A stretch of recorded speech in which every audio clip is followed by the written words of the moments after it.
ایک بہت سگنیفیکنس اور امپورٹنٹ چیز ہے کہ کوئی آدمی جو ساؤتھ ایشین ہیریٹیج رکھتا ہو وہ اس ملک کے highest office as a prime minister مقرر ہو رہا ہو۔ رشی سونک پہلا غیر سفید فارم وزیر اعظم برطانیہ منتخب ہوئے ہیں، اس سے برطانیہ کی جو اقلیتیں ہیں وہ بہت ہی خوش ہوئی ہیں۔ جی ڈاکٹر صاحب، کیسے دیکھ رہے ہیں آپ یہ جو اس وقت صورتحال ہے برطانیہ میں، and how it's being called the Obama moment for the U کے؟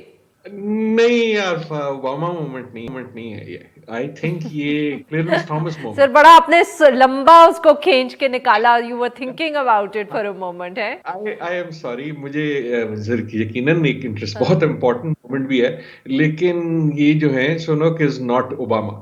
یہ کلیرنس تھامس جو تھے، جو پہلے سیاہ فام سپریم کورٹ کے جسٹس تھے امریکہ میں، شاید اس طرح کا ہے۔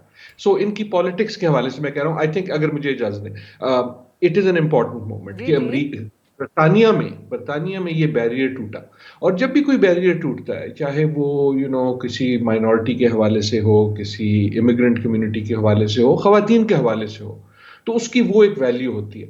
لیکن خصوصاً اس قسم کی اور دوسروں میں بھی، اس کے بعد آپ کو جج کرنا ہوتا ہے شخص کو، اور اس میں آئی تھنک یہ یاد رہے کہ یہ کنزرویٹو پارٹی کے پرائم منسٹر ہیں، یہ چانسلر ہیں، یہ اس سے پہلے گولڈمن سیکس کے کام کرنے والے تھے، اس کے بعد ہیج فنڈز انہوں نے چلائے، یہ جو ہے انفوسس جو انڈین بہت بڑی کمپنی ہے، دنیا کی one of the biggest software company, اس کے جو بانی ہیں ان کے داماد ہیں، اور اس میں کوئی برائی نہیں ہے، اس میں سے کسی چیز میں کوئی برائی نہیں ہے، لیکن یہ ان میں سے کوئی چیز براک اوباما نہیں ہے۔